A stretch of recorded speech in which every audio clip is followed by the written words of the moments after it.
Shalom chez vous, je reçois pour vous le frère Jonathan dans le cadre de l'équilibre 2021, une conférence internationale que nous organisons pour vous. Shalom. Shalom pasteur, merci pour ce privilège. Pasteur, j'ai une question. J'aimerais savoir comment est-ce qu'on sait qu'on a reçu un appel? Comment est-ce qu'on sait que c'est le temps pour nous de servir Dieu, pas forcément dans le séculier mais à l'église? Il y a plusieurs manières de le savoir. Pour certains, Dieu utilise des visions. Moi, pour ma part, même pour porter les bancs, j'ai vu la gloire de Dieu sur des bancs. Et Dieu m'a dit, tu porteras les bancs dans cette église. Et d'autres, c'est un fardeau.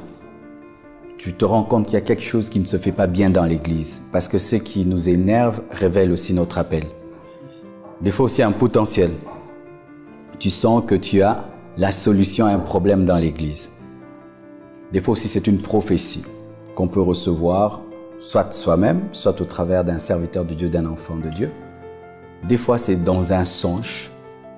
Et des fois seulement, c'est une circonstance qui fait que tu sois l'homme solution.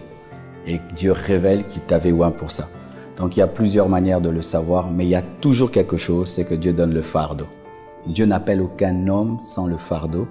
Et Dieu n'appelle aucun homme sans le oindre. Il y aura toujours un fardeau et une onction, une capacité surnaturelle pour faire l'œuvre de Dieu, parce que l'œuvre de Dieu est surnaturelle et on ne peut la faire que surnaturellement. Donc, c'est vraiment vaste. Alors, pasteur, quand vous parlez de oindre, est-ce que ça veut dire c'est un moment particulier où vous priez pour quelqu'un, ou bien c'est cette conviction que cette personne a sur une tâche particulière qu'il peut se sentir oint à ce moment-là? De deux manières. Certains reçoivent l'onction dans leur moment de prière, dans leur évolution avec Dieu. Mais des fois aussi, c'est l'homme de Dieu qui peut savoir que c'est le moment de oindre quelqu'un. Je vois par exemple Élie le Tishbite. On ne sait pas quand est-ce qu'il a été oint, mais on voit qu'Élie avait l'onction. Mais nous voyons maintenant, pour l'onction de David, il fallait que Samuel le oigne. Tout dépend de comment Dieu agit avec l'un et l'autre. Tout dépend. Donc on n'a pas forcément à s'inquiéter lorsqu'on entend les témoignages de certains hommes de Dieu qui disent ils ont entendu une voix audible Dieu leur parler, ou ils ont vu une lumière apparaître. Ce n'est pas forcément comme ça. C'est pas tout le monde qui a une... je ne sais pas si tous les apôtres ont eu la même expérience que Paul. J'ai été appelé par exemple par une apparition de Jésus-Christ dans ma salle de bain, mais c'est pas tout le monde qui doit voir Jésus-Christ dans sa salle de bain. Et d'ailleurs, moi je me dis, si Dieu doit crier pour te parler, donc tu es sourd. Si Dieu doit t'éblouir pour que tu vois et donc tu ne vois pas bien. Alors des fois, nous imitons et nous voulons les expériences des autres, alors que en soi, ils étaient tellement sourds et aveugles que Dieu devait vraiment les secouer pour qu'ils comprennent. Mais nous n'aurons jamais les mêmes expériences pour être appelés de Dieu. Il n'y a donc pas de schéma précis pour ça? Jamais.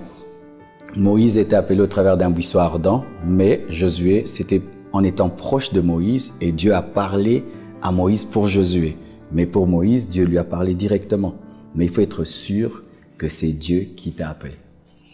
Alors, est-ce que Dieu peut vous appeler alors que vous êtes déjà marié, vous avez des enfants, vous avez de grosses responsabilités? Est-ce que Dieu peut vous appeler en ce moment-là? Ou il appelle ceux qui sont plutôt libres, qui ont du temps à donner? Non, Dieu appelle les mariés, il appelle les célibataires, Dieu appelle les veufs, il appelle tout le monde parce que son travail est tellement grand qu'il ne va pas dire que tu es très occupé pour ne pas le faire. Nous voyons parmi les apôtres, il y avait des mariés, parmi les apôtres, il y avait des célibataires, parmi les grands serviteurs de Dieu, certains, Dieu les a trouvés déjà en train de faire quelque chose. Il y avait des publicains, il y avait des zélotes et il y avait des pêcheurs de poissons. Donc, il ne faut pas penser qu'il faut être un homme qui ne fait rien pour servir Dieu. D'ailleurs, Dieu aime appeler les gens qui font déjà quelque chose parce que déjà, ils ont fait montre d'une certaine responsabilité. C'est pourquoi les deux grands serviteurs de Dieu de la Bible, Moïse et Paul, étaient déjà impliqués dans quelque chose avant leur appel. C'est vrai, c'est vrai. Mais alors, pasteur, est-ce qu'il est possible d'être ce bon et fidèle serviteur, d'être ce bon mari, d'être ce bon père et d'être cette personne compétente, efficace dans son travail? Tout ça, c'est beaucoup, mais avec l'aide de Dieu, nous pouvons, parce que Dieu ne peut jamais nous appeler à faire quelque chose que nous ne pouvons pas, et Dieu ne peut jamais nous demander un temps qu'il ne nous a pas donné. Il faut seulement être organisé, être quelqu'un qui se réveille tôt, qui planifie, qui se repose assez et qui sait choisir les choses selon l'ordre de priorité. Mais c'est possible.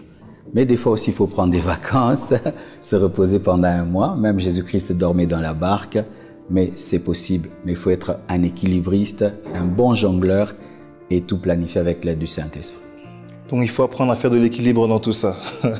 Alors, pasteur, est-ce que celui qui n'a pas forcément de travail, parce qu'il est à la recherche d'un travail, qu'il prie, qu'il se met à chercher Dieu, qu'il reçoit un travail, et ce travail le prend tout le temps, et à cause de ça, il ne sait pas être disponible à l'église, est-ce que finalement il pêche ou il ne pêche pas? Vraiment, si c'était un homme qui... Parce que le fait aussi de dire qu'on n'a pas le temps d'aller à l'église, c'est vérifiable. Hein? Beaucoup de gens qui disent qu'ils n'ont pas le temps d'aller à l'église, tu les vois, ils ont le temps pour le sport, ils ont le temps pour... Je les vois même quand je viens prêcher dimanche, ils gravissent une montagne là qu'on appelle 80 jours. Ils ont le temps pour faire le sport, ils ont le temps pour regarder un film, ils ont le temps pour le restaurant, mais ils disent qu'ils n'ont pas le temps pour Dieu. Et à l'église, on ne fait que 2 heures du temps. Donc ça, c'est aussi... discutable, mais si vraiment c'est une personne qui n'a pas le temps pour Dieu, servir Dieu, ce n'est pas seulement à l'église.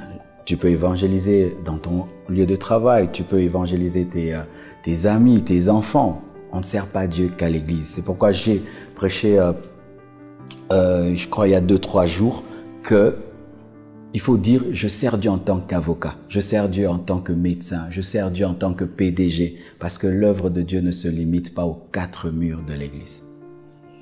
Donc, il est possible de servir Dieu seulement dans le séculier, dans ce qu'on fait, et pas forcément à l'église. Et de se dire, même si je n'ai pas de responsabilité à l'église, mais parce que je suis avocat, parce que je suis serviteur de Dieu. Je suis serviteur de Dieu. Donc, il y a certaines personnes qui doivent servir Dieu à l'église et dans le séculier, mais d'autres n'ont pas le temps de servir Dieu à l'église, c'est-à-dire être dans le département de la chorale, de l'intercession. Ils se limitent à venir prier et puis rentrent, mais ils servent Dieu en étant médecin, en étant avocat, parce que son temps ne lui permet pas d'adhérer à tous les départements de l'Église. C'est comme un président de la République. Il peut être chrétien à l'Église, mais il n'a pas le temps d'être dans la chorale. Mais il sert Dieu en tant que président de la République, parce que s'il manifeste la justice de Dieu et l'amour de Dieu, la sagesse de Dieu, c'est un serviteur de Dieu à sa manière. Donc à la Compassion, on n'est pas forcément obligé d'être là à temps plein, on peut l'être aussi à temps partiel. Par exemple, dans toutes les églises, c'est normalement ça qui est possible.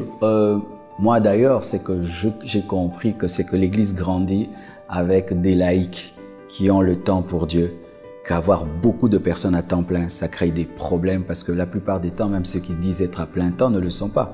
Parce que quand tu dis que tu sers Dieu à plein temps, donc tu le sers 24 heures sur 24 heures et personne ne sert Dieu 24 heures sur 24 heures. Même moi, j'ai le temps de jouer au billard, j'ai le temps de jouer au ping-pong. Donc, il y a des temps où je ne sers pas Dieu, selon qu'on le dit, quoi, en train de prier, de lire ma Bible tout le temps et de chasser les démons. Donc, les laïcs, d'ailleurs, sont la vraie force d'une église. Des laïcs qui sont disponibles à l'église et qui servent Dieu à leur lieu de travail. Le secret, c'est donc l'équilibre. L'équilibre. Merci, pasteur. Amen.